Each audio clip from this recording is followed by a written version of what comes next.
The fire took the foredeck before anyone aboard the Halcyon had finished swearing at it.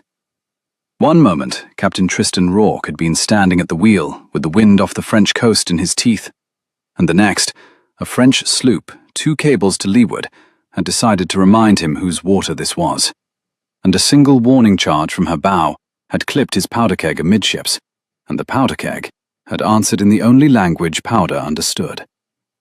The deck went orange. The mainsail, which had been the color of old butter in the moonlight, lifted at one corner like a curtain and began to burn from below. Tristan turned the wheel hard down without thinking.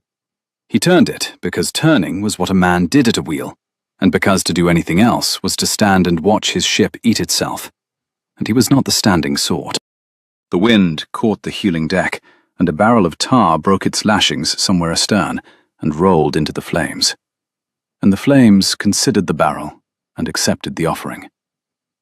Through the smoke he saw, for one half instant, the passenger. She had paid in coin and in silence. Her name on the manifest was Mrs. Lyle, and the name had fit her about as well as a borrowed coat. She had carried herself, that first dusk in Folkestone Cove, like a woman who had never in her life been a Mrs. of anything, who had stepped into the dinghy as if into a withdrawing room, hooded, gloved, dark bronze travelling silk to her boots, the silk of a woman who had ordered it cut for a London season, and not for a smuggler's cutter at 3 bells in a gale. She had asked no questions. He had asked no questions. The coin was good. Now Mrs. Lyle was on her hands and knees on the burning foredeck, because the explosion had knocked her clean out of the companionway hatch, and the silk skirts of Mrs. Lyle were nearer to the rolling tar barrel than any silk skirt had any business being. "Get back!" Tristan shouted, and let the wheel go. The wheel spun without him. The Halcyon turned her shoulder to the wind, and the wind, ungenerous, leaned harder on the mainsail. He crossed the deck at a run. The boards beneath his boots were hot, and the hot boards smelled of pitch and salt, and the particular acrid sweetness of a ship that had begun, beam by beam, to surrender itself to fire. Smoke poured up through the broken foredeck planking in a thick grey rope. He took it through the lungs, and his lungs answered with a cough that bent him double for one wasted second. The woman was on her knees, one hand flat on the deck, the other still gripping a small carpet bag, as if the carpet bag mattered more than air. Her hood had slipped back. Copper hair, in the orange light, the same color as the burning sail. Her face was streaked. She turned the face up to him, and he saw that her eyes were not panicked. Her eyes were furiously, ferociously calculating the distance between her knees and the rail. "Drop the bag," he said. She did not drop the bag. He bent and put one hand under her elbow and the other flat against her back between her shoulder blades, and he lifted her bodily off the deck. She was lighter than he had been expecting, and she fought him for half a second, the way a cat will fight a basket. And then she stopped fighting, because she had heard the second crack. The foremast, 3 feet above their heads, splitting from the heat. "Now," Tristan said. He carried her. He carried her 4 strides through the smoke to the lee rail. The longboat was already swung out on its falls, because the boatswain, may God reward the boatswain, had cut the gripes the instant the powder went. Tristan reached the rail and bent and dropped the woman over it and into the boat below in one motion. She landed on her side among the oars. The carpet-bag landed beside her. The carpet-bag struck the gunwale and made a sound like coins striking wood, and then like glass cracking inside cloth. And the woman looked at it once, and then up at him through the smoke. "My ship," he said to her, in the most ordinary voice he could manage, "is going to be a great inconvenience to the underwriters. Hold on." He cut the falls. The longboat dropped 4 feet to the sea and slapped the water and bucked, and the woman, Mrs. Lyle, who was not Mrs. Lyle, went down on one knee and clung. Tristan went over the rail after her in a clean drop and landed in the stern. The boatswain was already at the oars. The cook was bailing. The boy Tomkin, who was 12, and the smallest soul Tristan had ever taught to splice a rope, was crammed against the forward thwart with his eyes wide and his mouth shut. Tristan had seen the boy's eyes go that wide once before, in a storm off Brest, and he was glad to see them go that wide again, because eyes wide and mouth shut was the only acceptable arrangement for a boy of 12 aboard a longboat in a burning sea. "Pull," Tristan said. They pulled. Behind them, the Halcyon, who had been an honest cutter under 3 previous owners, and an honest cutter under him, leaned over and finished what the powder had begun. The flames climbed the mainsail and ate it as if it had been a paper screen. The French sloop, who had not meant ruin and was now standing off to leeward in a confusion of her own, fired no more shots. The woman in the dark bronze silk sat where she had fallen, one palm pressed to the bottom of the boat, the other still wrapped, white-knuckled, around the carpet-bag. She looked across at him over the lifting oars and did not speak. "Mrs. Lyle," Tristan said, drawing breath at last, "you appear to have outlived your passage." His voice, in the longboat under the burning ship, was the voice of a man asking after a parcel. She heard the voice. She heard the absence of fear in it. She heard, under the absence of fear, the carefully controlled exhaustion of a man who had been at the wheel for 9 hours and now, by way of intermission, was conducting a salvage by oars across the channel. "I am sorry," she said quietly, "about the ship." "So am I," he said. "Pull, lads." She looked at him. She looked at him as if he had spoken in a language she half recognized and could not quite place. Then her shoulders went down by an inch, and she let out a breath that had been waiting in her since the powder keg. That was the first thing Captain Tristan Rourke ever said to Helena Vane. It was also, although he had no way of knowing it on that particular night 3 miles off the French coast in March of the year 1814, the first thing any man of his line had said to any woman of hers in 11 years that had not been said through a solicitor. He did not know her name. He did not know that the carpet-bag, when it struck the gunwale, had cracked a small enamelled compass inside a velvet-lined writing case. He did not know whose hand had given her the compass, or whose hand she had stolen it from, or whose hand was, at that very moment, holding the dry quill above the parish register of St. Mary's, Hawksbourne, where she had been entered 10 years ago as the betrothed of one Cassian Daventry, Marquis of Hawksbourne. Entered, that is, in her father's hand, in her 13th year, 3 months after his lordship had taken Vane House to pay her father's debts. None of that, on the night of the longboat off the French coast, was within his know. He knew only that the Halcyon was finished. The longboat was lit by his own burning ship, as bright as a lantern on a stage. The French sloop had withdrawn, and the woman he had pulled off the foredeck had asked, of all things, after his ship. "Steady," he said to her, half over his shoulder, half to the wind. He pulled her cloak straight over her shoulder with one hand, because the cloak had twisted in the falling, and a twisted cloak was a thing he had been raised by his mother to set right. He felt her flinch under the touch, and he felt her decide, in the half-second after the flinch, that he was not the thing she had to be afraid of tonight. He felt the decision, and he understood it, because in his own way, he had made the same kind of decision 100 times in 100 bad weathers. And a man who can read his own face in another person's shoulders is a man who will not be lonely for company at sea. 3 miles, he said to the boatswain. "Make for the cove." The boatswain answered, as boatswains answer the orders of a captain at 3 bells of a middle watch with a ship burning behind them, which is to say, with a single syllable in the affirmative, and his back already turned toward the work. The oars dipped. The water answered. The orange glow on the woman's face deepened and then dimmed again, as the Halcyon's flames climbed the rigging in slow, uneven stages. The boy Tomkin watched the flames over Tristan's shoulder, his small mouth set in the firm, closed line of a boy who has been told once already, in another storm, that crying was for men ashore. Tristan watched the boy. Tristan filed the line of the boy's mouth. The herring gull, somewhere above them in the dark, cried once. They pulled for the cove. The Halcyon burned at their backs, until she gave a great soft sigh of a sound and broke her own back, and the orange light on the woman's face went out, and there was only moonlight and the smell of the sea, and somewhere above them, very faint, the high cry of a herring gull that should have been asleep at this hour and had been wakened by the fire. She still held the carpet-bag. He still did not know who she was. The cove was a fold in the Sussex chalk no wider than the breadth of the longboat itself, and a man unfamiliar with it would have rowed past 4 times before he saw the seam. Tristan was familiar with it. The boatswain was familiar with it.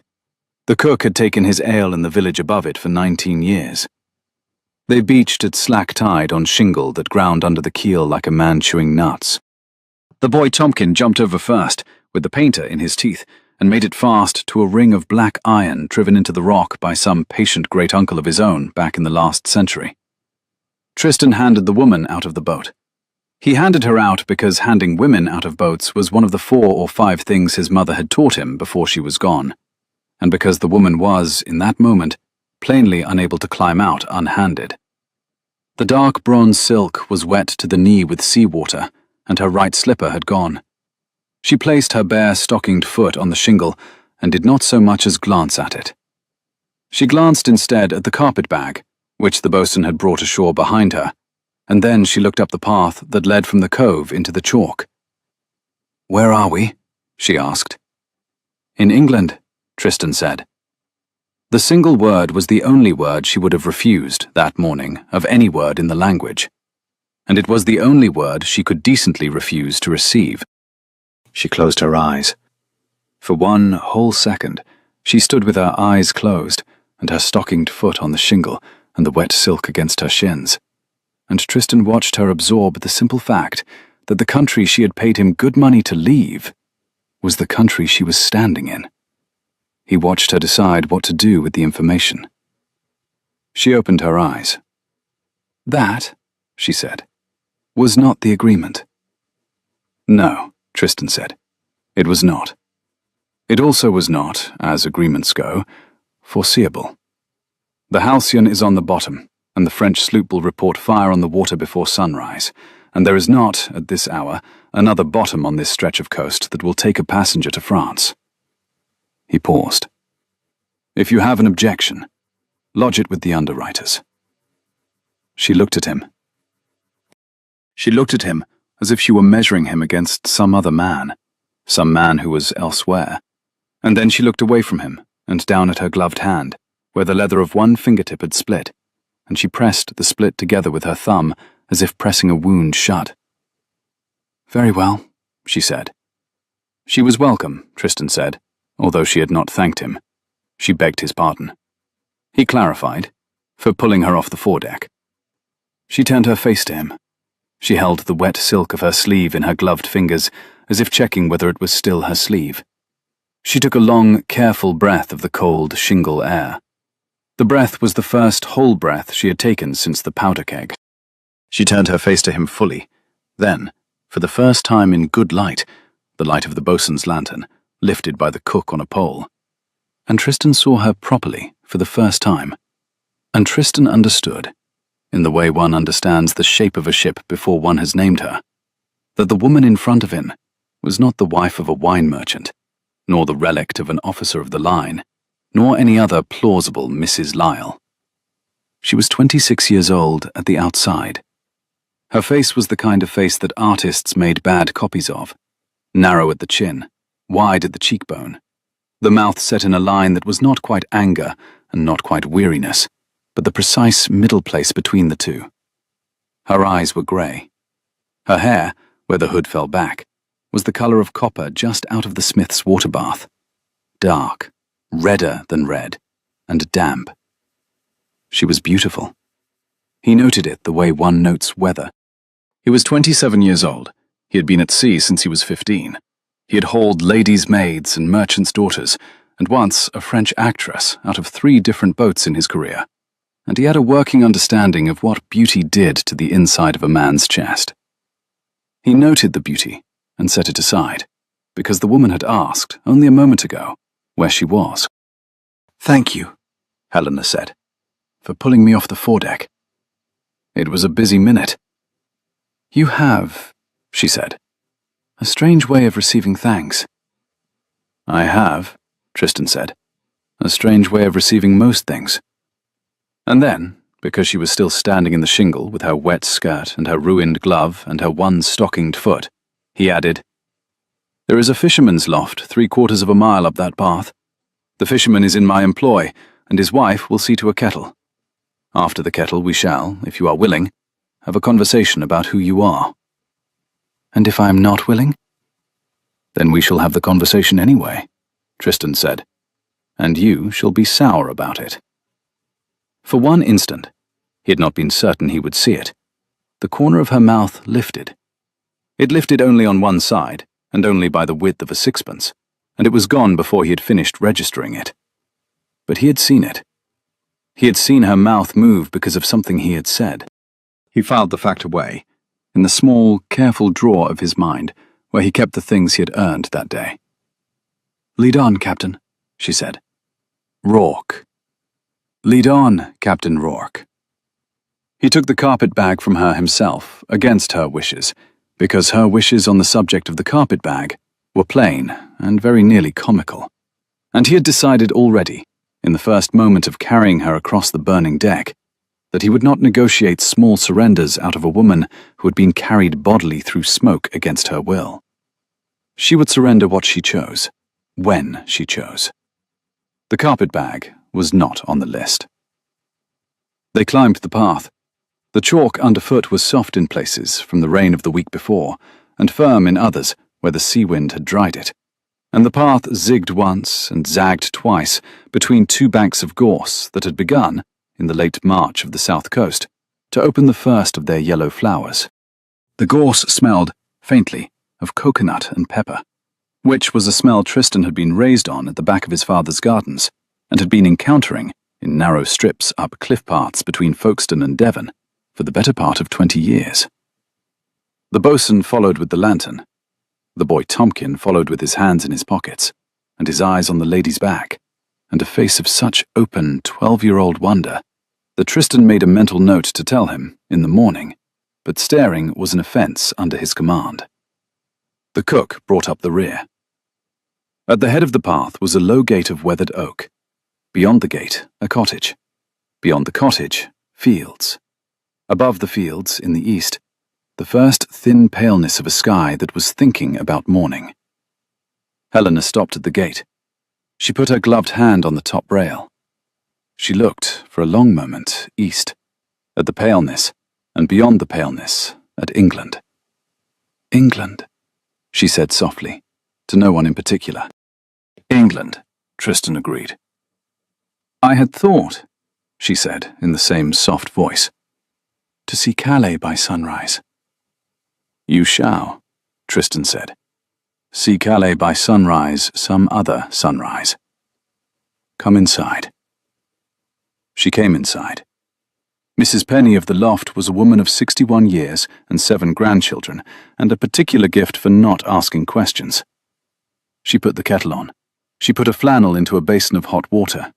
She set out, on a deal table scrubbed white by 4 decades of her own hand, a loaf of bread and a slab of yellow cheese, and a small earthenware pot of honey from her own 3 hives. She laid a clean nightgown over the back of a chair and a pair of dry stockings beside it, and she vanished up her own ladder to her own bed and her own husband, who was asleep, and she pulled the trapdoor shut behind her. The kitchen was lit by the fire in the grate, and 1 tallow candle on the table. Tristan set the carpet bag on the floor by Helena's chair.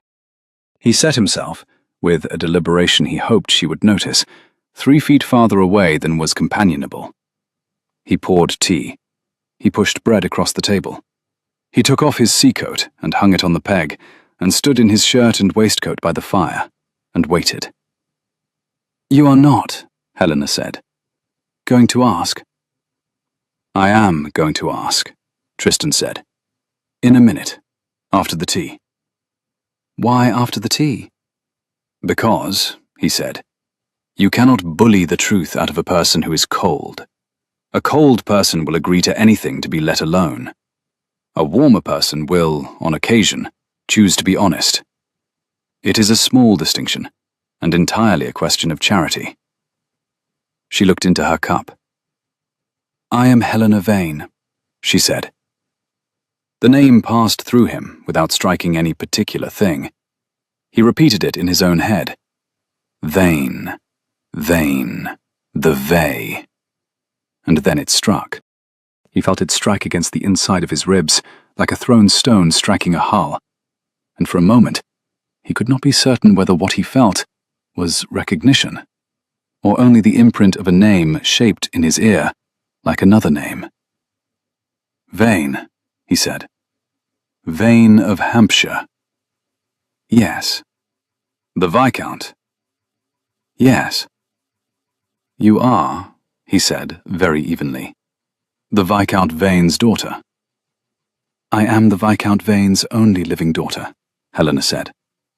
"And as of—" She glanced at the small dark window of Mrs. Penny's kitchen, where a square of paleness was widening over the eastern fields. "As of Thursday morning, which I believe is today, I am the betrothed wife, by deed and by my father's signature, not mine, of the Marquis of Hawksbourne." Tristan set the teapot down very carefully on the corner of the deal table.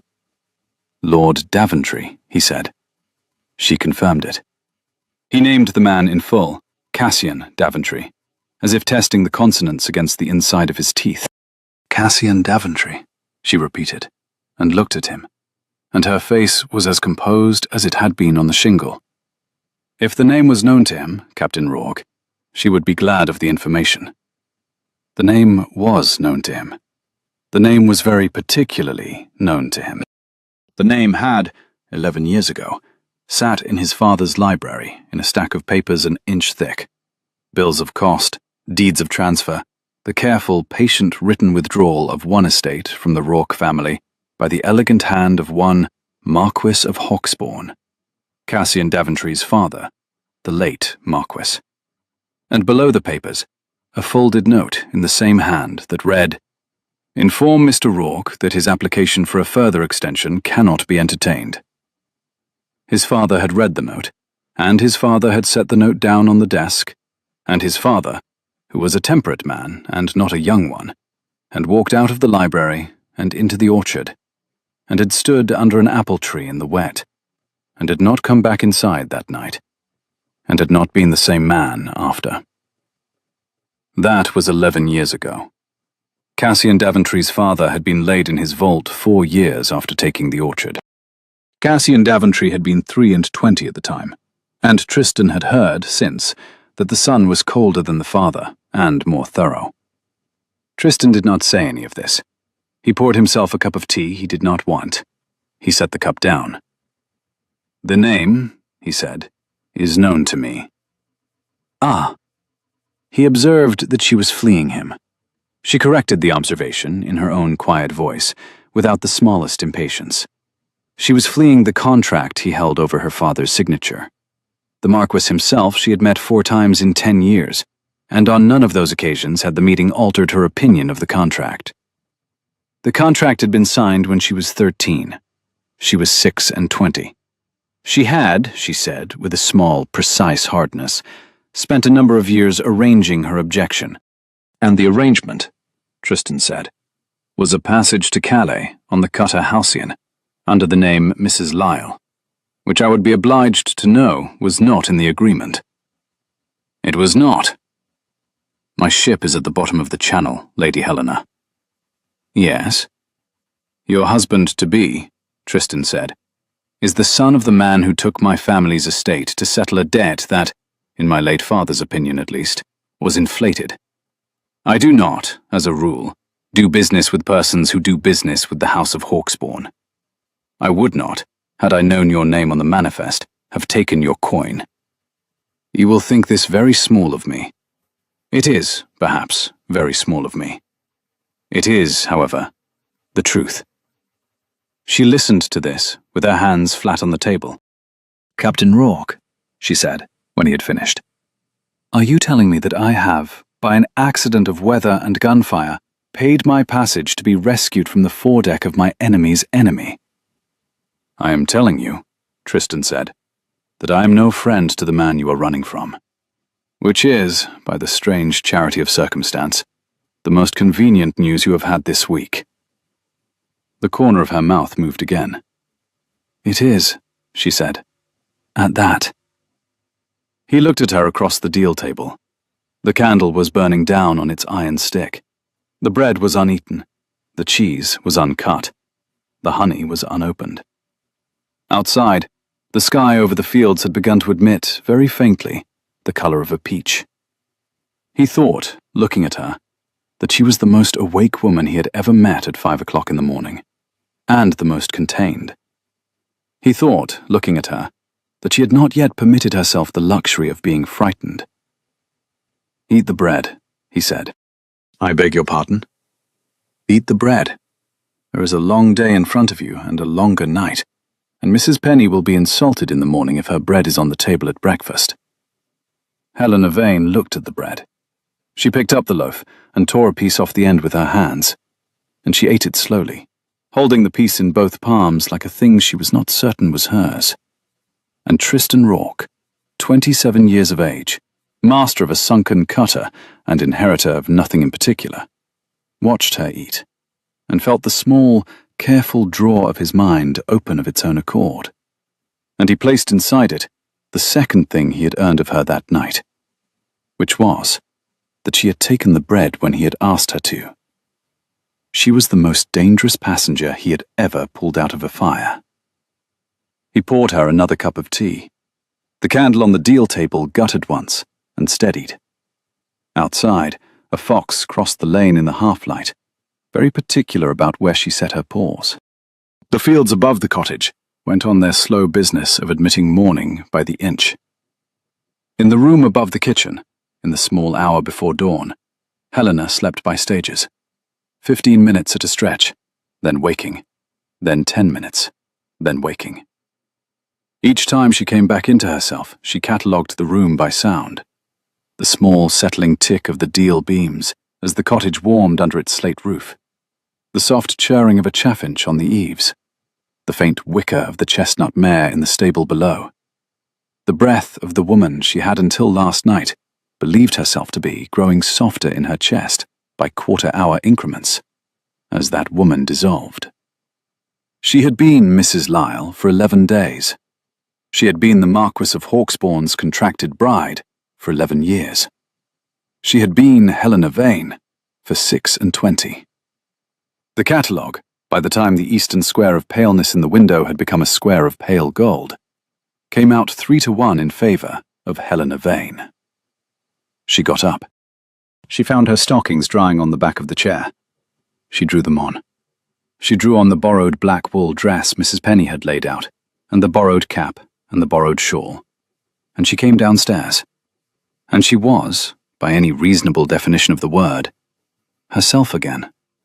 Older by a fire, lighter by a contract, the same weight on the same 2 feet on Mrs. Penny's scrubbed kitchen floor. The first 3 days she scarcely spoke. She slept in the room above the kitchen on a horsehair mattress under a blue quilt that Mrs. Penny had quilted herself. She woke at 6 and ate what was set in front of her and walked for an hour in the lower meadow behind the cottage. She returned. She read, when Tristan put a book in her hand, with the focused attention of a woman who had not been left alone with a book in some considerable time. She did not speak of her father. She did not speak of the Marquess. She did not speak of the carpet-bag, which sat in the corner of the room above the kitchen, with its broken clasp retied in twine. Tristan, for his part, ran his small establishment by daylight, which is to say he answered 3 letters from the underwriters, by way of the post-rider at Luce, sent the boatswain inland with a quiet word for the families of the cook and the boy, and rode his own horse, a chestnut mare named Cole, who had been bred for endurance and not for speed, to a turnpike inn 14 miles up the coast, where, at a back table he had used for the purpose 3 times before, he heard the news. The news was as follows. The Marquis of Hawksbourne, having been informed by his lordship's own express on the morning of Thursday last that his betrothed had failed to present herself at the chapel of St. Mary's, Hawksbourne, at the appointed hour of 11 o'clock, was come down from London by post-chaise, and was at present at his hunting box on the South Downs, 8 miles west of where Tristan was sitting. The Marquis had with him 4 men. The Marquis had ridden, the day before, to within a mile of Folkestone Cove and back.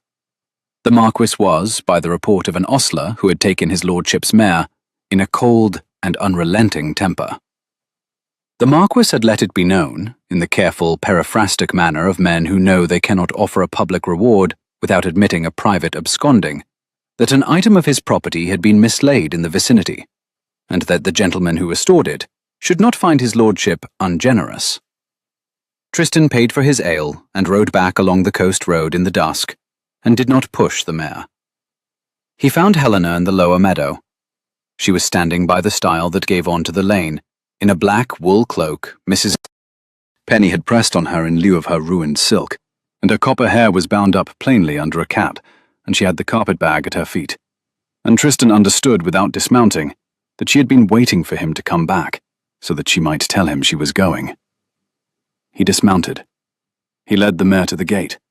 He tied the mare to the gatepost. He climbed the stile from his side. He stopped 2 paces from her.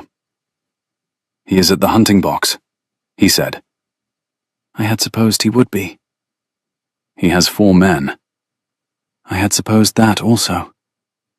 "He is offering," Tristan said, "a private inducement for the return of his property." She was very still. "His property," she said. "I quote, Lady Helena. I do not subscribe." "No, I know." She looked down at her own gloved hands. She drew off the right glove and put it in the pocket of the cloak. She drew off the left. She put it in the other pocket. She looked up at him. "I cannot impose on Mrs. Penny another night. I cannot impose on you another hour.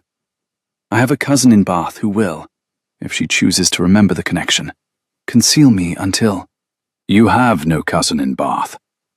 "I beg your pardon?"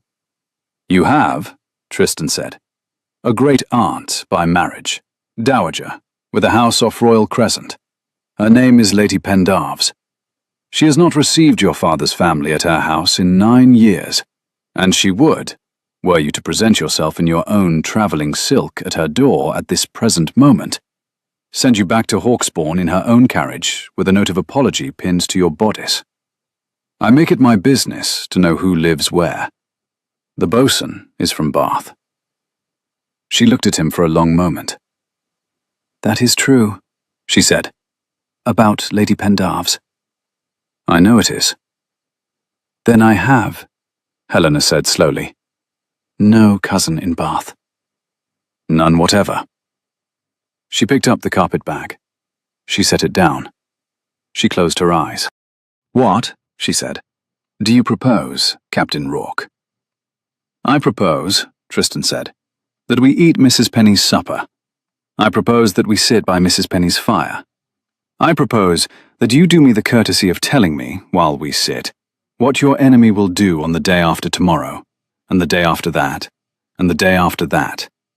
For I have made some study of the family Daventry, and I have a working notion. But you have known him from a girl, and you know more. I propose that, between us, we contrive an arrangement that places you somewhere out of reach of him and his 4 men. I propose," he said, "that we begin to think. You owe me no such labour, Captain Rourke." "I owe Mrs. Penny," Tristan said, "the price of a supper. I owe Tomkin a story. I owe my late ship a wake. I do not, as it happens, owe Cassian Daventry the consideration of allowing his property." He set the word on the air with 2 fingers, the way another man would set down a card. "To walk out of my gate into his road." She looked at him. "You are using me," she said quietly, "to settle a private account." "I am declining," Tristan said, "to settle his." He held her gaze. "You may call that what you like." She let out, very slowly, a breath he had not known she had been holding. "I shall call it," she said, "supper." They ate supper. She told him, between the soup and the pudding, in the small, careful voice of a woman who had been waiting 11 years to tell anyone what Cassian Daventry would do. She told him that he would post a man at every port from Dover to Plymouth. She told him that he would send a private letter to her father, which would, by Sunday at the latest, produce her father at Hawksbourne in tears. She told him that he would, on no account whatever, ride out personally past the boundary of his own lands until he had located her, but that once located, he would come for her himself, in his own person, in his own carriage, because the contract was his, and the breach was his, and he was a man who held his own scaffolding, even when the scaffolding bit him. "He is," Tristan said, "a methodical sort. He is the most methodical man I have ever met." "That is a particular kind of advantage." "It is the only advantage of him I have ever found," Helena said. "In 11 years. Tristan put his spoon down. He had been wanting, for 2 days, to put his spoon down and ask her a thing, and the supper had brought him within reach of asking it, and he asked it now. "Lady Helena," he said, "forgive the question. Did your father read the contract before he signed it?" She did not answer immediately. "My father," she said, "is a kind man. My father is a clever man. My father is the worst man with a deck of cards I have ever known, and the second worst with a glass of port. When the Marquis's father came to him with a deed and a quill, my father had been at the cards in another man's library for 16 hours, and was, by his own later account, perfectly sober, and entirely unable to read the deed." "Ah. He read it the next morning," she said. He was very much himself the next morning. He came into my schoolroom. I was seated at a writing table with my governess. He took the chalk from my hand. He sat down opposite me in the small chair. He held the chalk in his fingers. He said, 'Helena, I have done a very foolish thing.' And then he wept. I was 13. Tristan did not speak. "I've spent," Helena said, "a great deal of time, since, in attempting not to despise him for that quarter of an hour." "It was not the weeping," Tristan said, "you despised." "No." "It was the chalk." She looked at him sharply. "He should not," she said, "have taken the chalk from my hand." "No." "He should have come into the schoolroom," she said, "without the chalk." "He should have." She looked into her plate. She picked up her spoon. She set it down again. "I have not told that," she said, "in 11 years to any soul." "I have heard," Tristan said quietly, "worse confessions over worse soup. Eat your supper, Lady Helena." She ate her supper. The carpet-bag stayed on the bench by the kitchen door. Tristan did not touch it. Helena did not open it. The broken clasp, retied in Mrs. Penny's twine, dangled. On the 5th day, a man rode past the cottage at noon. The day was a Monday. The wind was from the south. The hedge along the lane was full of nesting linnets, and the linnets were all of them noisily occupied with the business of nesting, and were no help at all in concealing anything else moving along the lane. He rode past at a walk. He was not in the Hawksbourne livery, and he was not wearing the buff coat of a magistrate's clerk, but he was a man on a fair-sized bay horse with a saddle that had not been bought at any country fair, and he rode past at a walk that was, to Tristan's eye, watching from behind Mrs. Penny's currant bush, a particular kind of walk, the walk of a man learning a road.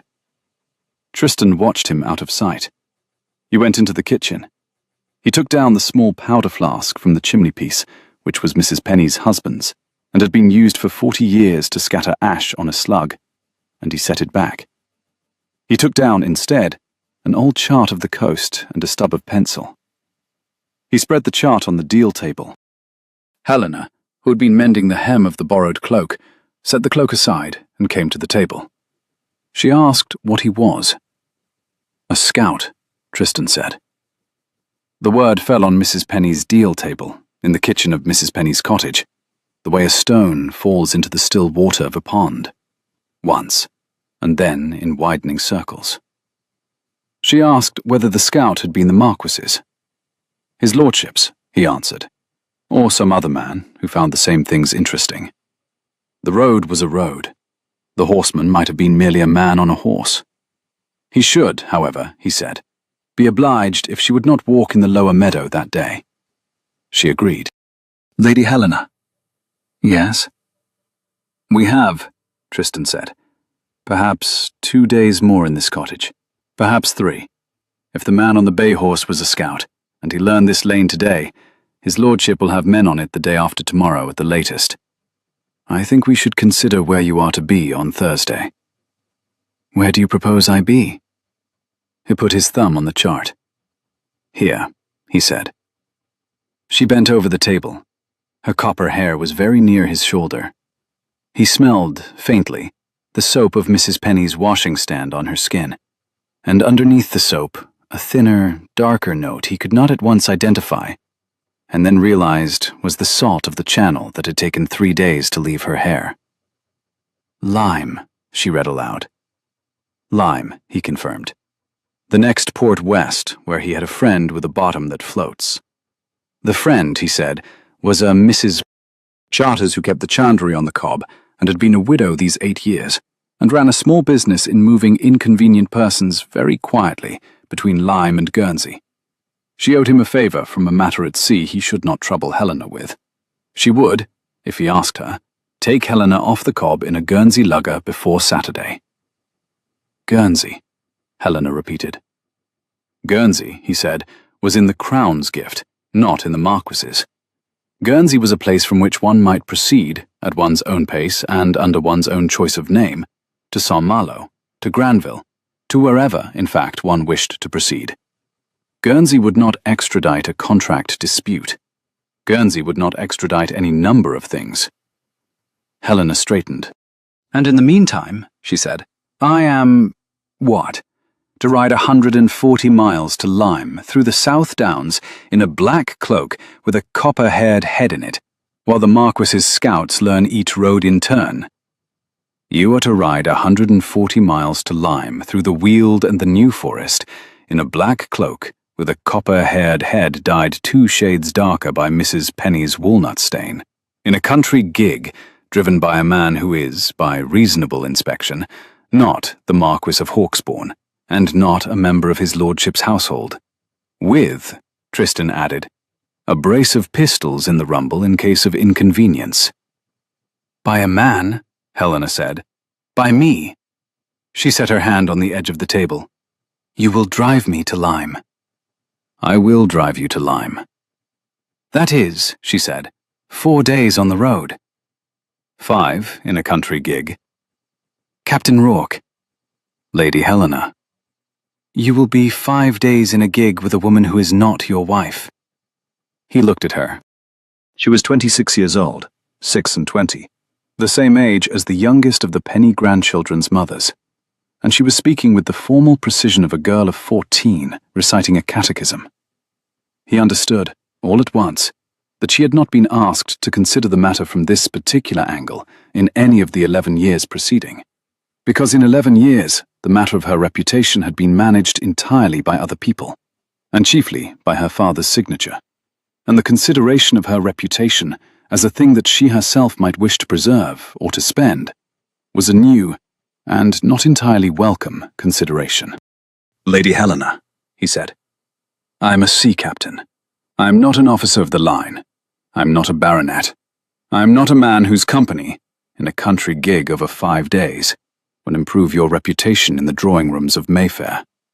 I am, however, he said, a man who has been 5 days in worse weather, with worse company, and produced no inconvenience to the company at the end of it. I shall, he said, behave myself. That is not, she said, what I was asking. No, he said, I know. I am answering the question I should be answering instead. She looked at him. She looked at him for what felt to him, although he was a man who could time a watch by counting his own pulse, like a full, slow minute. And then her eyes went past him to the chart on the table, and back to him, and she said, "Captain Rourke, I have," she said, "no reputation that can be further damaged by 5 days in a country gig, because the contract that has hung over my head since I was 13 would, by the lights of the world, swallow any subsequent infraction. The Marquis of Hawksbourne owns my reputation. I am attempting," she said, "to acquire a life. You may drive me to Lyme. I should be obliged." "Thank you," he said. "You are welcome, Captain Rourke." He folded the chart. That night, Mrs.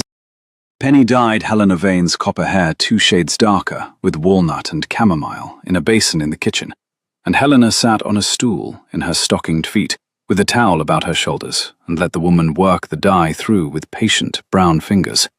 And Tristan watched from the doorway for the space of 3 breaths, and then went out to the stable, because the sight of a woman having her hair done at a kitchen stool by lantern light was the sort of sight a man kept hold of without intending to, and he had decided already that he would not be holding any such sight at all. He saddled the mare for the morning. He came back into the kitchen at midnight. Helena was still at the table. The basin had been carried away. The lantern was at her elbow. The carpet-bag was open at her feet, and on the table in front of her was a small enamelled compass with a hairline crack across the face, and a folded letter, and a small velvet writing case, and a pair of pearl earrings, and a folded, pressed flat embroidery in a hoop. And her own face was, for the first time since he had pulled her off the foredeck, simply tired. "I broke it," she said, without looking up. "The compass." It was my mother's. He came across to the table. He sat down opposite her. He did not touch the compass. He looked at it, the small brass casing scratched at one edge, the white enamelled face beneath the glass, crossed by one fine dark line, as if a hair had been laid across the rim. "It still finds north," he said. "It does." "That is the function of a compass."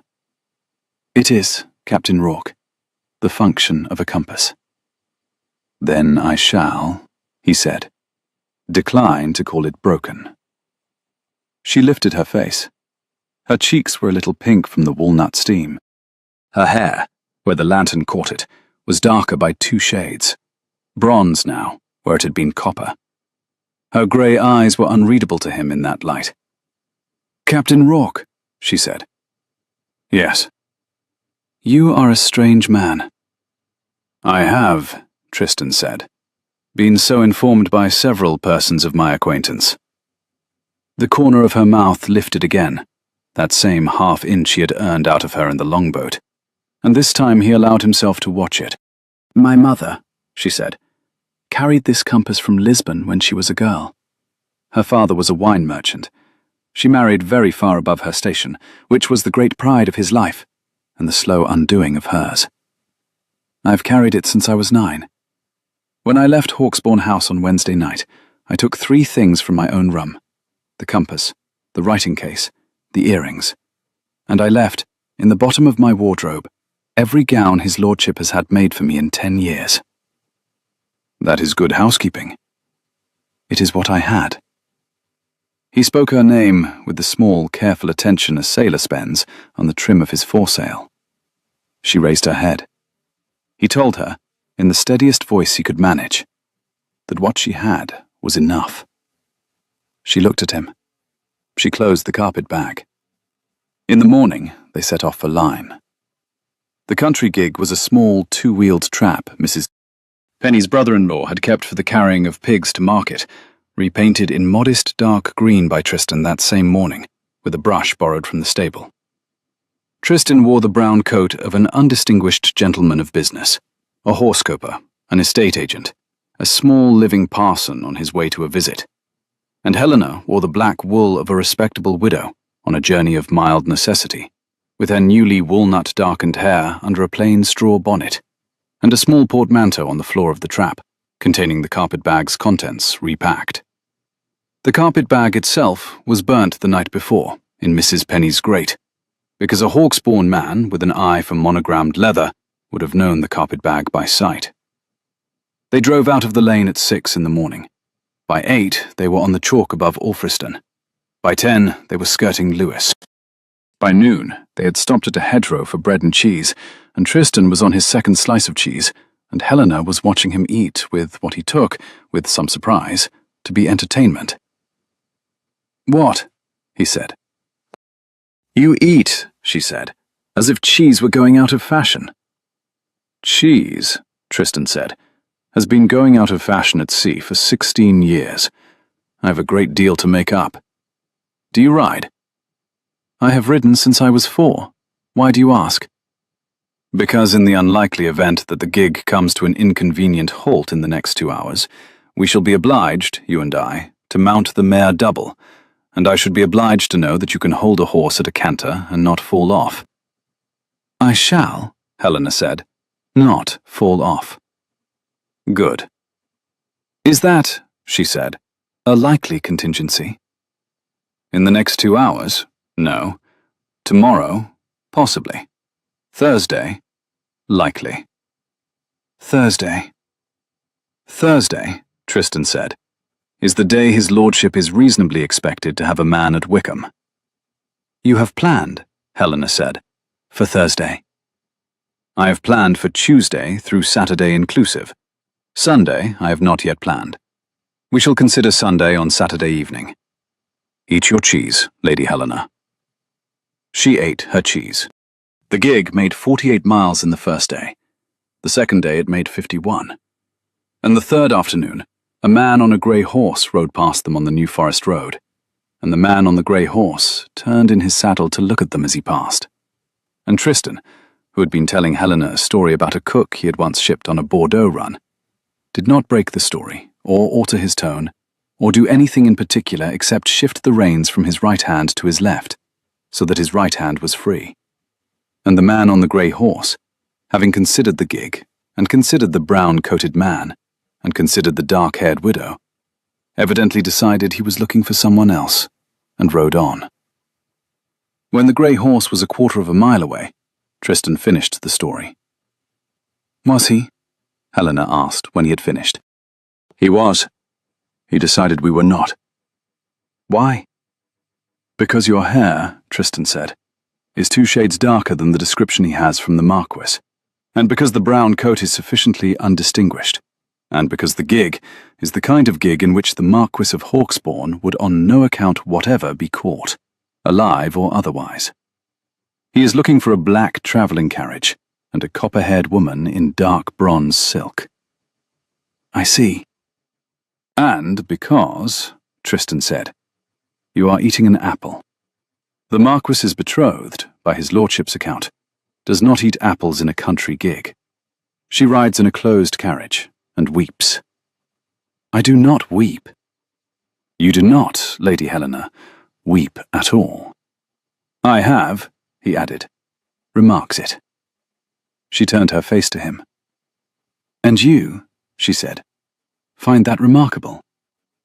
"I find it," Tristan said, "useful." She was silent for the space of a hedge. "My governess," she said, "told me once that I did not weep because I had not been permitted to weep before I was old enough to wish to. She thought it a kind of damage." "Your governess," Tristan said, "was perhaps not as clever as she had supposed. The trick of not weeping at a thing is the chief equipment of survival. The sea was never sorry to see a man weep at her, but she never gave him an inch in return." "You speak of the sea," Helena said, "as if she were a person." "She is the only person," Tristan said, "to whom I have been faithful for 16 years. She looked at him sidelong. "That, Captain Rourke," she said, "was very nearly poetry." "It was an accident. It shall not recur." The corner of her mouth went up. He kept his eyes on the mare's ears. They were 3 miles short of Romsey when the wheel went. The wheel went because the axle of a country gig that has been used for the carrying of pigs to market is not the axle of a Bond Street brougham, and 3 days of chalk roads at a steady 8 miles to the hour will tell on a pig axle in a way a pig axle never would on a pig. The wheel went on a slow rise in a beechwood 1/2 a mile from the nearest dwelling. The mare, surprised, went 2 paces and stopped. The gig lurched and tilted, and the portmanteau slid into Helena's ankle, and she put her hand on Tristan's forearm to steady herself. Tristan, who had been raised to take notice of such things by way of catalogue, and not as a regular accountancy of the soul, took notice of the small, dry warmth of her gloved fingers through his coat sleeve, and registered the temperature in the precise, small, careful drawer of his mind, and went on registering it for some considerable distance after she had taken the hand away. "You said," Helena observed mildly, "Thursday." "I had hoped Friday. I revised to Thursday." He climbed down. He inspected the wheel. "It is gone," he said. "How gone?" "Sufficiently gone that the gig is, for our purposes, a chair on its side. Sufficiently gone that we shall not, this afternoon, complete the run to Lyme." Helena climbed down. Her boot touched the chalk. She held her hand up to the mare's nose, and the mare, who had warmed to her over 3 days, blew at her palm.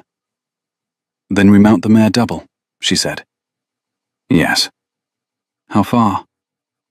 8 miles, to the 3 Crowns at Romsey. It is a tolerably respectable house. I shall hire us a chaise from there in the morning." "And tonight?" He looked at her. He had, for 3 days, slept in the back of the gig under his oilcloth. Helena had slept in the room of whatever inn they were stopped at, in a bed paid for separately, and the innkeeper had been told, on each occasion, that Mr. and Mrs. Hardy were on their way to Mrs. Hardy's sister in Devon, that Mrs. Hardy was tired, and that Mr. Hardy would sit up an hour by the fire and not disturb. It had been the arrangement. The arrangement, with 1 wheel of the gig in a beech wood and 8 miles to Romsey, and the late spring dusk coming down over the New Forest in long grey pieces, was about to revise itself. "Tonight," Tristan said, "we shall have to be a married couple. The 3 Crowns will not, this late on a Wednesday in the season, have 2 rooms." "I see." "I shall," Tristan said, "sleep on the floor." "Yes." "You shall," Tristan said, "have the bed." "Yes." "And the innkeeper at the 3 Crowns is an old acquaintance of the boatswain's, and the boatswain's word is good with him, and he will not inquire." "Very well, Captain Rourke." "Lady Helena, if you continue to call me Captain Rourke in the public room of the 3 Crowns, the innkeeper will be obliged to inquire." She considered. "Tristan," she said, experimentally. It was the first time she had used his Christian name. It hit him in a different place than the name Vane had hit him in the kitchen 4 nights previous. It hit him in the place where there had been, for some considerable time, a quiet, patient absence of being addressed by anyone in particular as Tristan. And the place answered, and Tristan stood very still and watched a piece of bark fall off the trunk of a beech, and listened, with a particular attention, to nothing at all. "Yes," he said. "Helena," she said. "Helena." He swung up onto the mare. He put down his hand. He pulled her up behind him in one motion. She had been right. She did not fall off. And she settled her hands at his waist, just above the belt, just below the ribs, because that was where one's hands settled at a canter behind a man one was not formally married to, in a beechwood at 6 in the evening in May. The mare, who had been bred for endurance, took the 8 miles to Romsey at a fair pace and never broke into a sweat. Tristan, who had been bred to no particular endurance at all, was sweating quietly inside the brown coat within the first half-mile. And he had not, for the first half-mile, the least notion why. The 3 Crowns gave them a small, clean room above the stable-yard, with a low ceiling and a window that opened onto the back garden, and a bed with a green and white counterpane, and a chair, and a small grate in which the chambermaid had laid a small hot fire, and the chambermaid had also laid out a basin and a towel and a cake of soap. and the chambermaid was an unimaginative woman of 38, who had laid out chambermaid's furniture for 14 years in this same room, and would not be unsettled by the sight of Mr. and Mrs. Hardy together in it for one night. The chambermaid went out and closed the door. The door fit badly in the jamb, and the latch settled into its keep with a small, chastened click, the sound of cheap ironwork too patient to complain. The fire in the grate caught the chair leg in a long, thin tongue of light, and pushed the shadow of the chair across the low ceiling in a slow, widening fan. Somewhere below them in the bar, a man laughed once at something another man had said, and the laugh was the comfortable laugh of a stranger who would never know what had been carried up his back stairs that hour, and the laugh settled the room more than the fire had. Outside the window, the stable yard was very quiet. A horse, in the stall directly under the floorboards, shifted its weight from one back hoof to the other in a long, slow concession to the night, and the floorboards under Tristan's right boot answered with a small, sympathetic creak. Helena sat down on the edge of the bed. Tristan sat down on the chair. He had brought up, in his own arms, the small portmanteau, his sea-coat, and a wooden box containing 2 pistols, powder, and a small bag of ball. He set the box on the floor by the chair. He set the sea-coat folded over the arm of the chair.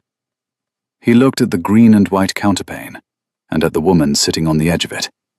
And the woman sitting on the edge of it looked at him. And the small, low room, with the small, hot fire, was very quiet.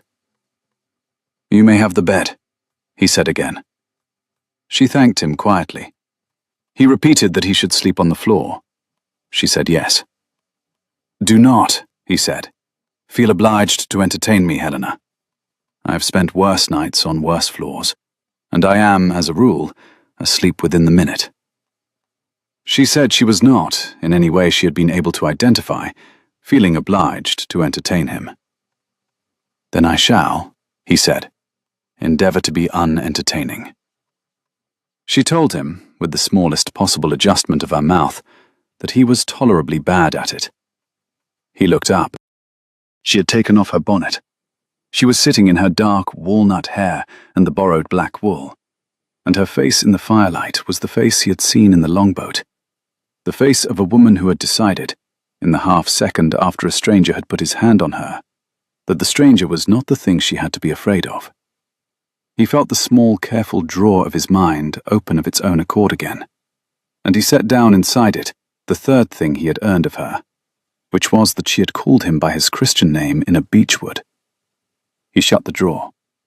He spoke briskly, laying out the next day for her as a man lays out cutlery for a dinner he intends to be done with.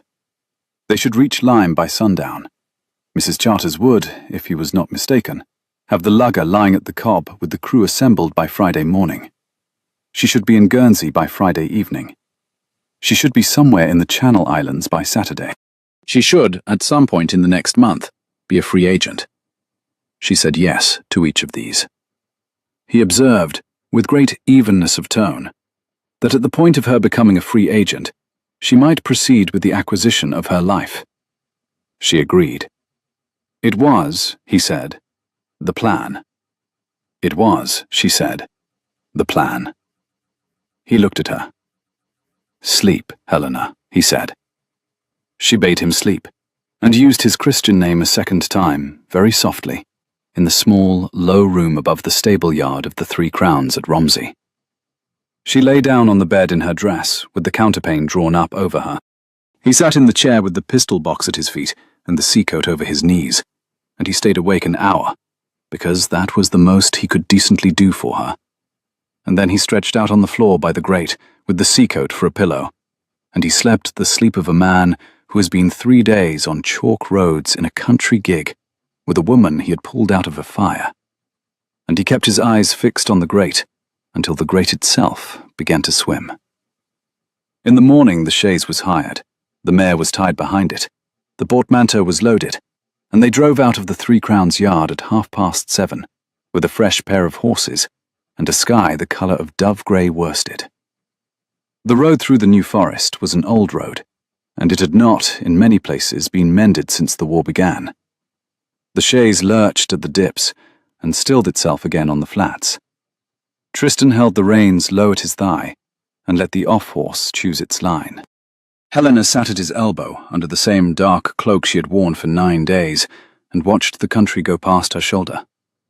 The country was, in that last week of April and first week of May of 1814, a country that had been at war for the better part of her conscious life, and was only now beginning to remember itself in time of quiet. The hedges thick with sloe blossom, the verges full of red campion, and the first hot pink of campion that had not yet quite opened. The long, pale fields of new wheat between the woods.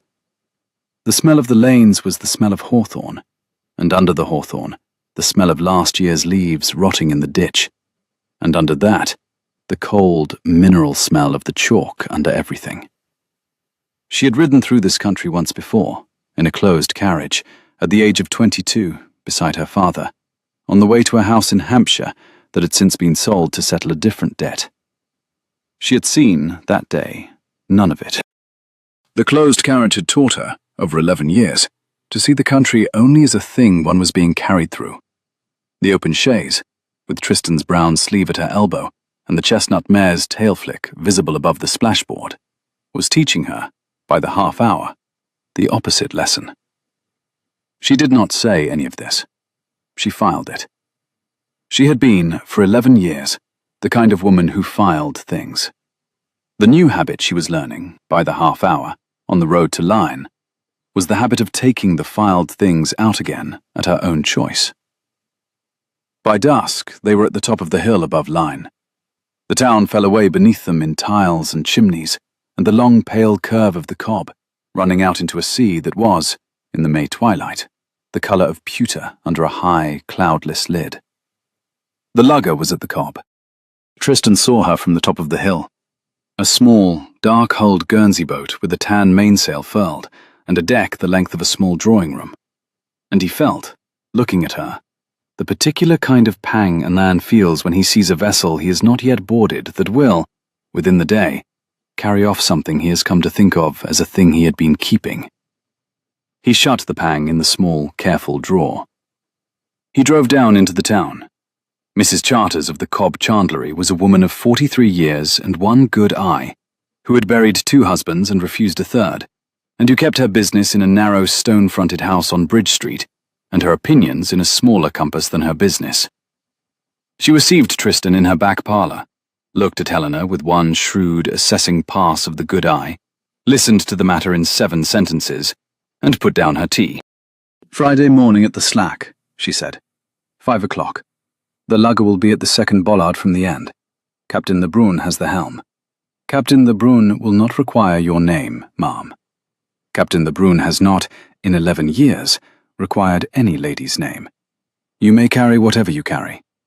Mr. Rourke will, I expect, deliver you to the bollard." "He will," Helena said. "Then we are agreed." "Mrs. Charters," Tristan said. "Mr. Rourke." "I am obliged." "You are not, Mr. Rourke, in any way obliged. I have been waiting 4 years for an occasion to be of use to you, of a magnitude commensurate with the occasion at which you were of use to me. You will not, I imagine, recognize the magnitude. I do. We are square. Mrs. Charters, Mr. Rourke. Good night, ma'am." "Good night, Mrs. Charters," Helena said. They walked back along Bridge Street in the dusk to the inn Mrs. Charters had recommended, which was the Royal Lion, and which was at the top of the town, and quiet. Tristan took 2 rooms. The innkeeper at the Royal Lion did not inquire. Tristan saw Helena into her room. He stood on the landing outside her door for the space of 2 slow breaths after she had closed it, and then he went into his own room, and shut his own door, and stood with his back to it, and his hand on the latch, for the space of 3 further breaths. The mare was in the stable. The pistols were in the wardrobe. The plan was in motion. Friday morning, at 5 o'clock, at the second bollard from the end of the Cobb. "Damn me," he said aloud to the empty room, very quietly, with the precise informality of a man who almost never swore. He sat down on the edge of his bed and put his face in his hands and considered, for the first time in the 8 days since he had pulled Helena Vane off the foredeck of the Halcyon, The question of what he proposed to do at 5 3 minutes past 5 o'clock on Friday morning, after the lugger had cleared the bollards. He had no answer. He had no plan. The drawer in his mind, which had been so careful and so small, was full. He sat with his face in his hands in a room above the bar of the Royal Lion in Lyme Regis, on a Thursday night in May of 1814, with a brace of pistols in the wardrobe, and a woman next door whom he had no right whatever to be in love with, and was, by his own quiet best estimate, in love with anyway. He sat there a long time. He went down to the bar at last. He had 2 glasses of porter, and not a third. He listened, with one ear, to the conversation in the bar, which was about the price of mackerel and a wrestling match at Bridport, and a young curate at Charmouth who had been preaching against the use of horsehair upholstery on theological grounds. He paid for his porter. He went up to bed. He passed Helena's door on the landing. There was no light under it. He went into his own room. He locked the door. He slept 4 hours and dreamed twice that the Halcyon was burning, and once that the lugger had sailed without him aboard, and once that he was, very inexplicably, in a withdrawing room in Mayfair with his mother, who had been gone from him 19 years, and his mother was setting out tea on a tray and telling him, in her own voice, that he had been an extremely foolish boy. But she was pleased with him anyway. He woke at 4. He dressed. He shaved by the light of 1 candle. He went down to the stable yard. He saddled the mare. He went up the back stairs to Helena's room. He knocked very lightly. He called her name very softly at the door. She answered from inside that she was awake. He told her, through the wood, that it was 4 o'clock and they had an hour. She said she was ready. She opened the door. She was in the black wool. Her hair was pinned plainly under a dark bonnet. The portmanteau was at her feet. Her face was the face of a woman who had not slept and had not expected to. "Come," he said. They went down the back stairs and into the stable yard. The mare was tied to the ring. The chaise had been kept overnight by Tristan's express bribe of the ostler, and was waiting in the yard with a pair of fresh horses. The yard was quiet. The town was quiet. A single lantern burned over the door of the innkeeper's pantry. They were halfway across the yard when the back gate opened. Tristan turned. His right hand moved by long habit to the small of his back where, on board, a man kept a hanger. He carried, this morning, no hanger. He carried a pistol in the breast pocket of the brown coat, with the powder dry and the ball home, because he was a man who travelled prepared, and not, by any disposition, a man who travelled willing. In the gate stood a tall man in a black many-caped coat. Behind the tall man, in the lane, 4 horses and 3 more men. The tall man's hair, even by the light of the innkeeper's lantern, was the colour of unblacked steel. His face was beautiful, the very particular cold beauty of a portrait one stops in a gallery to look at twice, and walks away from with the impression of having been measured. He was 30 years old. He was the Marquis of Hawksbourne. He looked across the yard at Tristan, and at Helena beside Tristan, and at the portmanteau in Helena's hand.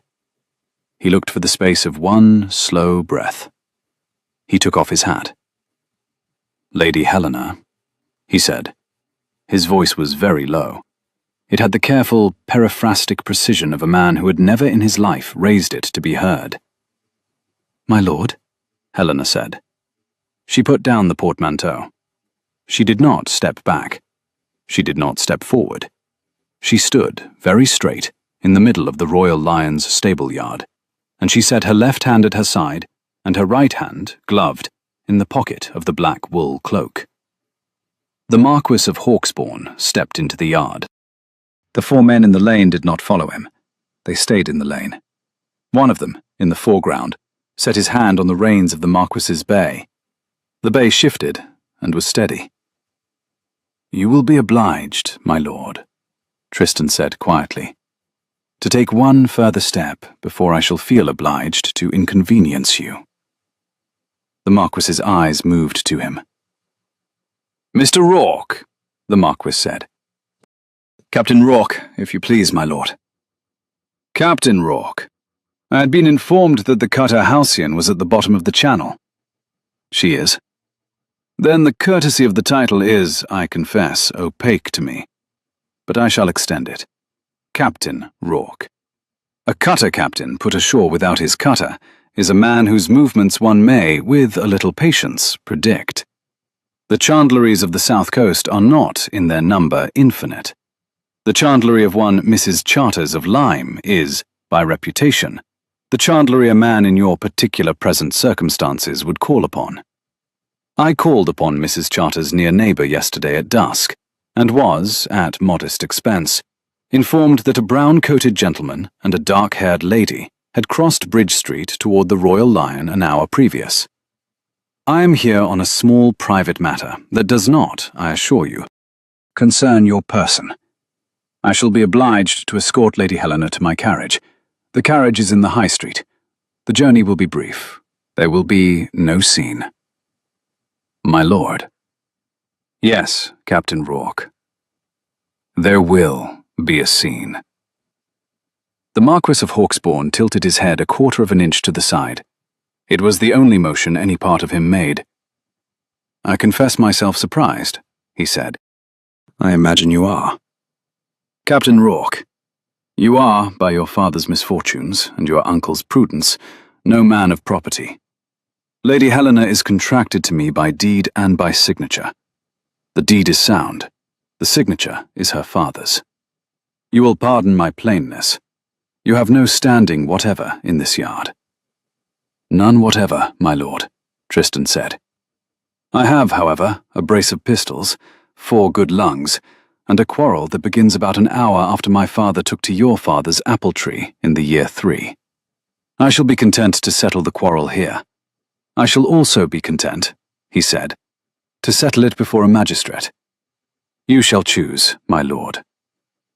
The Marquis looked, for the first time, very nearly amused. That is a great deal of theatre, Captain Rourke, for a yard. It is the only yard, my lord, I have to hand. Cassian. It was Helena. Her voice was perfectly even. She had not moved at all. The Marquis turned his eyes to her. My lady. Cassian, she said again, and the use of his name in her mouth was the first thing that had altered him in the conversation. A small contraction of the muscles around the mouth, the smallest possible thing. Cassian, you will not take me to the carriage. I shall, my lady. I am sorry. You will not, Cassian, take me to the carriage, because I am not, in this matter, the property of any party. I am the daughter of a man who signed a deed against me when I was a child of 13, and I have spent 11 years finding the means of correcting his act in my own person. I am, this morning, in the act of correcting it. You will be obliged, she said, in a voice that had grown, sentence by sentence, very quiet and very firm, to let me proceed. My lady, the deed. The deed was signed by my father. I shall return it. I shall return it on a quarter day. I shall return Vane Manor at its present valuation, and the rent of the Hampshire farms over 14 years, and the consideration in coin advanced to my father in the year 3. I shall return the lot. With, she said, interest at 4% compounded. It is calculated. I shall present the calculation in writing this day. I shall present the means of the repayment over 7 years. I have the means. I have lived in your house, my lord, since I was 13. I have, Helena said, kept accounts. The Marquis of Hawksbourne did not speak immediately. A pigeon on the roof of the innkeeper's pantry walked 3 steps along the lead flashing and stopped. You have, the Marquis said at last, kept accounts. For 11 years, my lord, in a small ledger in the lower drawer of the writing desk in the green room. The writing desk you provided me yourself. Lady Helena. My lord. It does not occur to you, the Marquis said, that the deed is the matter and not the calculation. It occurs to me, Helena said, that you are a methodical man, and that you have, in 11 years, been bored by the deed. The calculation will give you, I think, more pleasure than the deed has. It will, in any case, give you the principal restored. The honour of the House of Daventry will not require, for its restoration, the personal attendance of my body at Hawksbourne House. The calculation will do. The Marquis of Hawksbourne looked at her. He looked at her, that morning in the Royal Lion's Yard, with the expression of a man who has been served, after a long, quiet meal, an unexpected dish, and does not yet know whether to send it back. His face, that particular cold beauty, went through some small, unreadable adjustment. "It does not become you," he said softly, "to bargain. It does not become me, my lord, to be sold." He was silent. "Cassian," she said, and her use of the name was the second instance, and it landed harder than the first. "I knew your mother." "You did." "She was good to me when I was 13, and she was failing. She came up to the schoolroom 3 times. She brought me a small, enamelled compass that had been her own mother's. I have it still. I should be obliged," Helena said, "if you would consult, at your earliest leisure, your own memory of her, and ask yourself if she would have approved of the deed." The Marquis of Hawksbourne did not move. He did not move for the space of perhaps half a minute. Tristan, on Helena's left, did not move either. The pigeon on the lead flashing did not move. The 4 men in the lane did not move. The bay in the lane shifted its weight from one back hoof to the other, and was still. "Mr. Rourke," the Marquis said, without taking his eyes off Helena. "My lord?" "Inside the house, in the public room of the Royal Lion, there is, at this hour, a deal table by the fire. There is, on the deal table, by my arrangement with the innkeeper, an inkstand. There is, in the inside breast pocket of my coat, the deed in question. Lady Helena will be obliged," he said, "to come inside with me. So shall you. There will not be a scene. There will be," he said, "a piece of writing." He took the deed from his breast pocket. He held it in his hand, in the lantern light of the Royal Lion's Yard, and the deed was a folded paper of perhaps 4 pages, sealed with 2 seals, and the seals were unbroken. "My lord," Tristan said. "Captain Rourke?" "The deed is to be signed in Lady Helena's presence, not in another room, not by an agent, not in your lordship's hand alone. Captain Rourke, I had not proposed it should be." "You will," Tristan said, "forgive my precision." "I find your precision," the Marquis said, "wearying, but I do not find it objectionable. Come inside." They went inside. The innkeeper, who was Mrs. Charters's cousin, opened the door without speaking. The public room was empty at that hour, but for one old man asleep in the corner under a tankard. The fire had been laid. The deal table by the fire had, indeed, an inkstand on it. The Marquis sat down. He laid the deed on the table. He drew across it the inkstand. He took out, from another pocket, a quill case. He laid the quill on the table. He looked up at Helena. "Lady Helena," he said.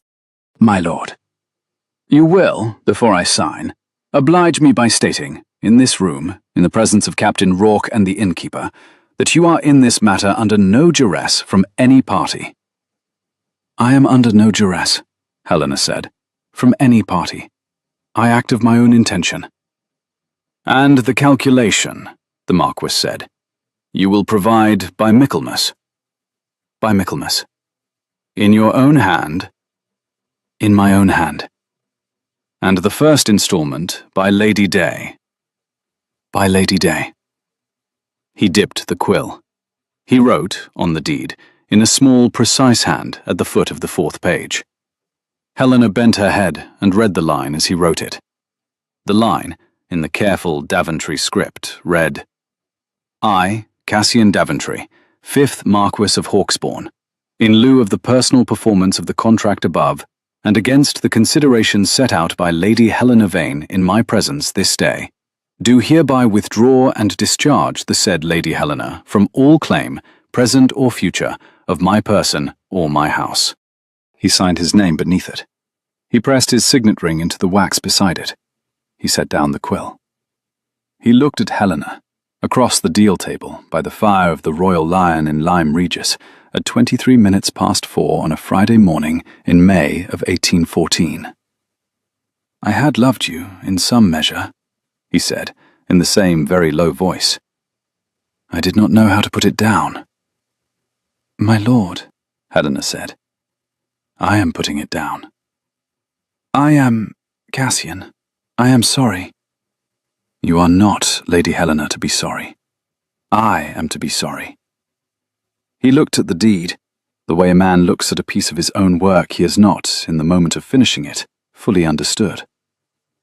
My mother, he said, would not, in fact, have approved. You are correct. I shall consult her memory at my leisure. Goodbye, Lady Helena. Goodbye, my lord. He rose. He bowed. He took his hat from the deal table. He walked out of the Royal Lion's public room, and out of the inn, and into the lane, and the 4 men in the lane mounted, and the Marquis mounted, and the bay turned in the lane, and went up the high street at a walk, and the sound of the bay's hooves on the cobbles grew small, and was gone. The innkeeper, who had been standing in the door of the pantry the entire time, came out and took the deed, and folded it, and handed it to Helena. And Helena took it, and held it in her gloved hand, and she did not look at it. She looked at Tristan. Captain Rourke, she said. Helena. There is, by the innkeeper's clock, 28 minutes until the lugger sails. There is. I find, she said slowly, that I am no longer in any particular need of the lugger. You are not. I find, she said, that I am, on the contrary, in some particular need of the chaise we hired in Romsey yesterday, the mare in the stable, the brown coat on your back, and one small enamelled compass that has a crack across the face, but still finds north. I find, she said, that I am, this morning, very nearly an entirely free agent, for the first time in 11 years, and that I am, on inquiry, not in any particular hurry to be at Guernsey. I find, she said, and her voice had the quietest possible trembling in it, the kind a listener 3 feet away would have heard, that what I should chiefly like to do, this morning, is take the chaise from Lyme to somewhere on the coast that I have not seen, with a man who does not, by any present reckoning, owe me anything whatever, and see what the country looks like in the light. Tristan stood across the deal table from her, with the dawn in the public room window, and the fire warm at his hip, and the deed folded in her hand. And he understood, very simply and all at once, that the small, careful drawer of his mind had been the wrong size for what he had been trying to keep in it, and that the drawer would not, after this morning, suffice. Helena, he said. Yes. I have, he said, a small farmhouse on a lease in Devon. The lease has 11 years to run. The house has a slate roof and 3 rooms, and a kitchen and a garden and a view of the sea from the upper window. I had been keeping the lease against the day my ship went down. The ship has, as you know, gone down. I should be obliged, he said, if you would consider whether the country you would chiefly like to see in the light might not, by some accident of geography, be the country in front of that upper window. Tristan. Yes. You are proposing, she said, that I move into your farmhouse. I am proposing, he said, that you consider it. You are, by your own statement of this minute, very nearly a free agent for the first time in 11 years. I shall not impose. You are not imposing. I am offering, he said, a slate roof and a view and a garden and the use by daylight of a kitchen. I am not, this morning, offering anything else. And by night? Captain Rourke. By night, Tristan said, I shall sleep in the kitchen, with the door shut, until you have, at your own pace and in your own hand, decided what you should chiefly like to do. She came round the deal table. She came round it without hurry. She stopped a foot from him. She set the folded deed down on the deal table behind her. She set her gloved right hand, very lightly, on the lapel of the brown coat. She looked up at him. Her dark walnut hair had begun, where the bonnet sat on it, to lighten. The walnut, 4 days old, was wearing off, and a thin line of copper had returned at the temple. "Tristan Rock," she said. "Helena Vane." "I have," she said, "spent 11 years arranging an objection." "I know." "I have," she said, "no further objections." "Helena." "Yes." "I love you," he said. It came out quite simply. He had not been certain, 2 minutes earlier, that the sentence was the kind of sentence he produced at all. He produced it. He set it on the air between them, the way a man might set down a small enameled compass on a table. "I have, since the longboat. I shall, in all probability, for the foreseeable. You may take it or set it down. You are free, this morning, to do either." "I shall take it, Tristan," Helena said. "Yes." "I love you," she said. "I have, since the bread.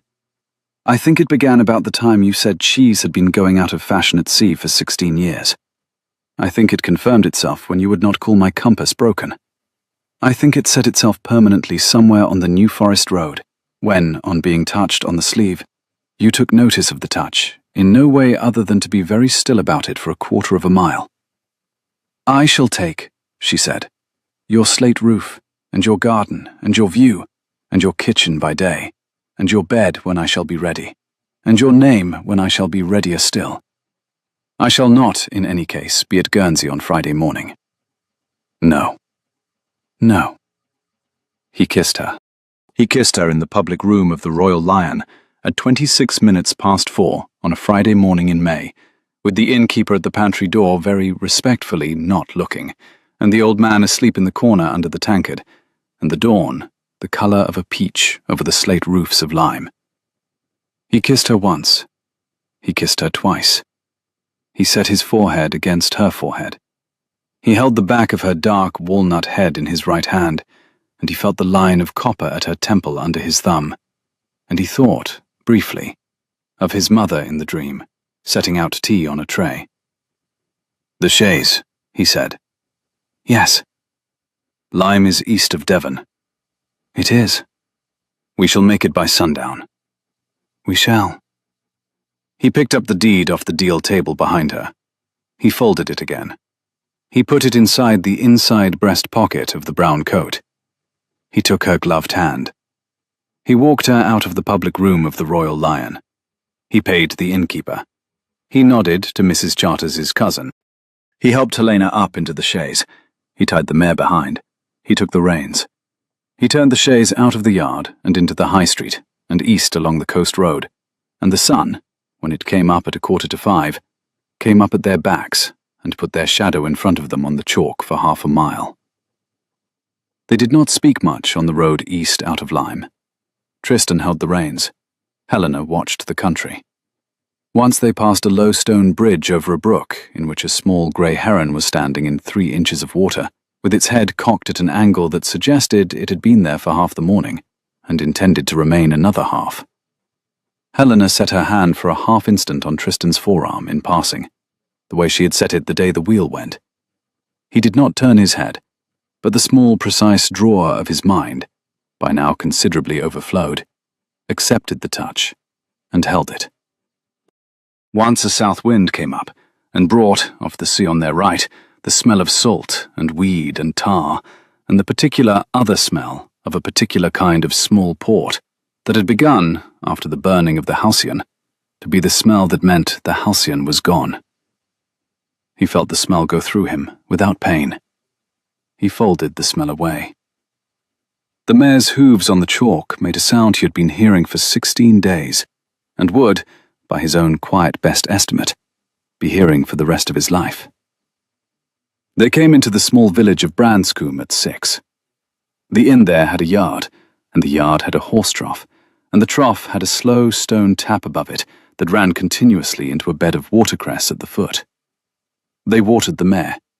They bought a meat pie and a pint of cider, and shared the pie at a bench under the wall. Helena ate her half with great steady appetite. Tristan watched her eat the half and made no observation, because he was a man who had decided that morning in the Royal Lion's yard that he would not observe his wife when she was eating in a yard, and would observe her instead at a great many other times of his own choosing. Helena, who was not yet his wife, but was, by ordinary working definition, 3 days from being his wife, ate her half of the pie and her share of the cider, and stood and brushed the crumbs from the borrowed black wool and said, "On, Captain Rourke." "On, Lady Helena." "Mrs. Hardy this evening, I believe." "Mrs. Hardy this evening. Mrs. Rourke by the end of next week, with luck and a curate of accommodating spirit." "Mrs. Rourke." "I shall write to the curate at Sorkham tomorrow." "Do." They climbed back into the chaise. The mare, refreshed by the watercress water and a single slow apple Helena had carried in her pocket from Lyme, made the last 12 miles before sundown in good time. They turned off the coast road at Beer onto the small white lane that climbed the cliff and rolled 3 miles inland between 2 thorn hedges, and dropped, by way of a paddock and a small stand of beach, into a small fold of land at the back of which sat, on a slate-roofed foundation that had been laid by a fisherman in the year 1771, the small farmhouse Tristan had been keeping against the day his ship went down. The ship had gone down. He drew up the chaise in the yard. He got down. He went round to Helena's side. He held up his hand. He helped her down. Her boots touched the chalk of his own farmyard. She stood there a moment. She looked at the slate roof. She looked at the small green door. She looked at the upper window, which was set in the south wall under the eaves, and showed, even at this distance, a square of the same dark pewter sea they had been driving along all afternoon. She looked at the bay tree, which was not at that point a bay tree, but a small empty patch of earth by the gate. She looked at the hens, which were not yet hens, but a small unfilled house against the south wall. "Well, Captain Rourke," she said. "Well, Lady Helena." "It is a slate roof." "It is a slate roof." "And a garden." "And a garden." "And, I am to understand, a view from the upper window." "On a clear day, the chalk headland east of the cove." "And a kitchen by day." "By day." "Captain Rourke." "Yes." "It is the country I should chiefly like to see in the light." The curate at Sorkham was, in the event, accommodating. The banns were read. The marriage was performed in a small chapel of grey stone on the 3rd Saturday of June, 1814, in the presence of Mrs. Penny and her husband, who had been brought down from Sussex by carrier for the purpose, and the boatswain, who had walked from Lyme, and Mrs. Charters of the Cobb Chandlery, who had brought a wedding gift of a brass-cased ship's clock that struck 8 bells at the half-hours and chimed 7 minutes fast for the rest of its life. Helena wore a plain gown of pale dove-grey muslin and a sprig of late lavender in her hair. Tristan wore the brown coat. The curate, whose name was Hardcastle, pronounced them, in his own opinion, the calmest pair of newly married persons he had ever pronounced. They walked back from the chapel along the coast path under a sky the colour of a peach. "You may now kiss the bride," the curate Hardcastle said, who had a slight lisp on the soft consonants, and pronounced it Brythe. Tristan kissed the bride. The bride kissed Tristan.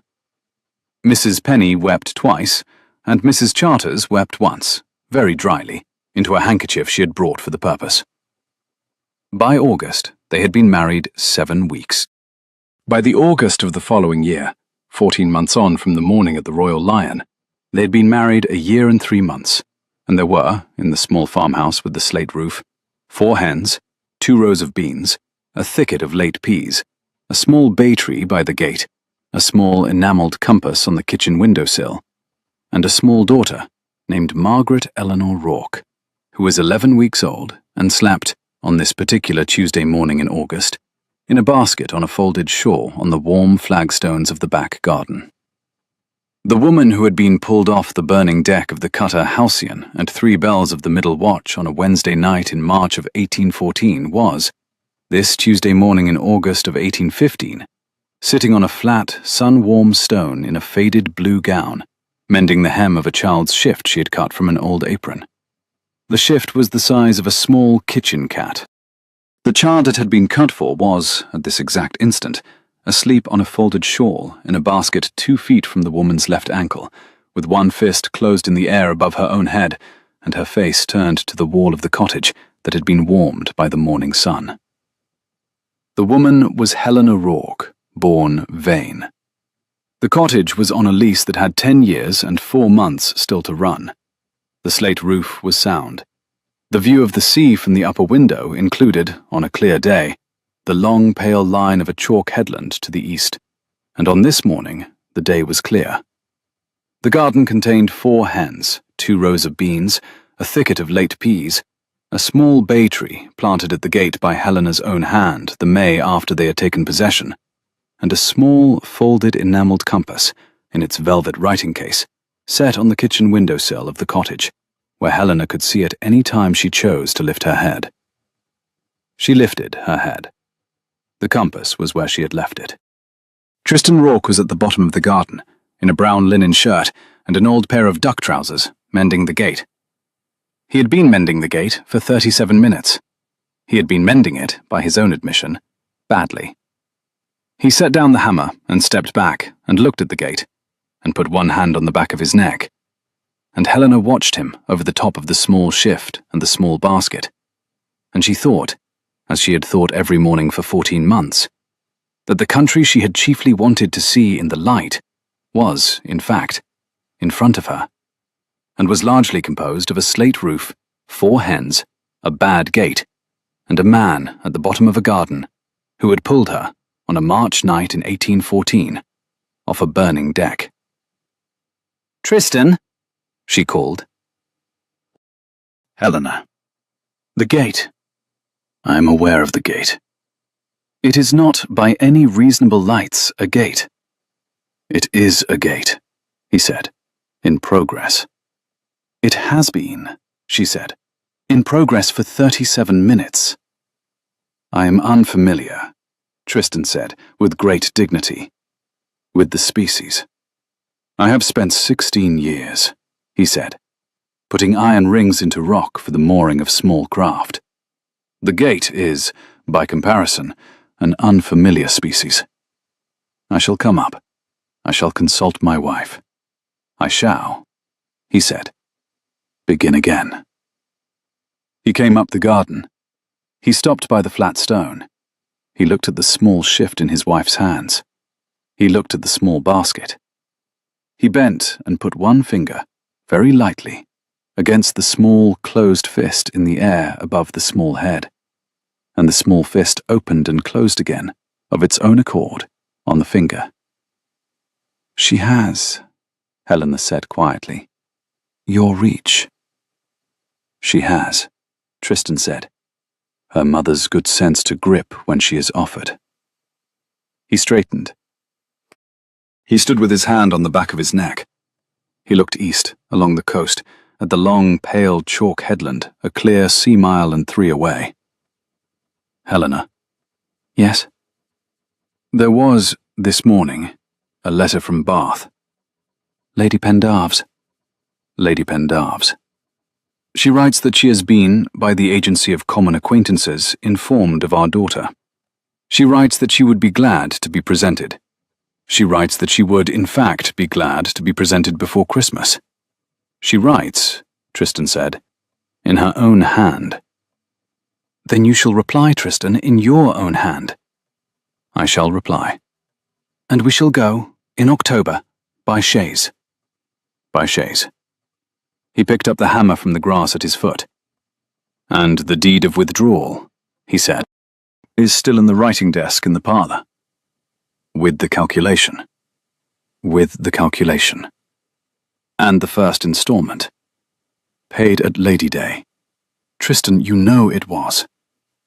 I know it was, Tristan said. I'm only saying it because the saying of it gives me pleasure. You are a vain man, Captain Rourke. I am, Mrs. Rourke. He bent and kissed his wife on the top of her head, where the copper had been 4 months coming back through the walnut, and was, this August, the colour of copper just out of the smith's water bath again. He set his hand for 1 half instant on the side of the small basket. He went back down the garden to the gate.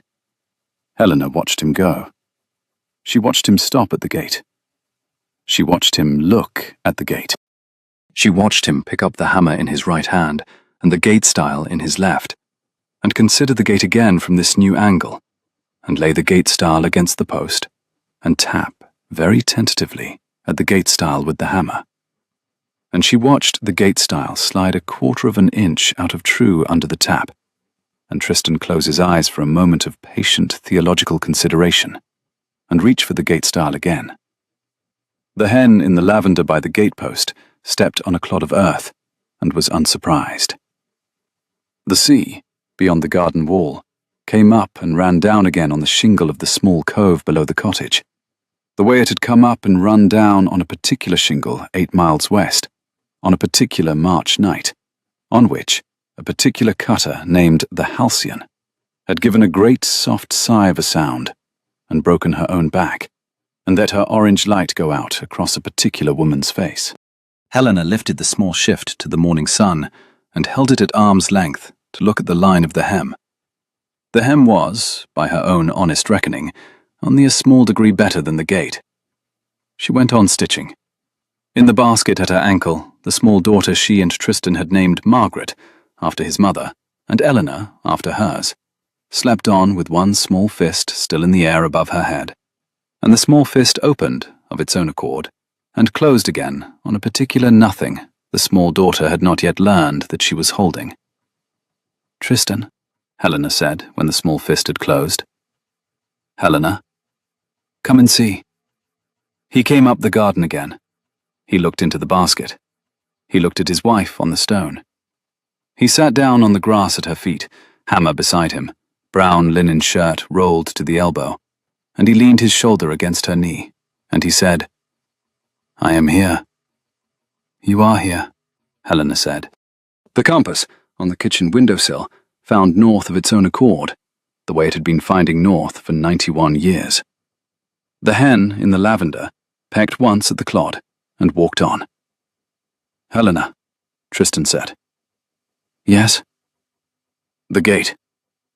You shall, Captain Rourke, finish the gate. I shall, Mrs. Rourke, after luncheon. After luncheon. In my own hand. In your own hand. The morning sun on the slate roof of the cottage was the colour of bread.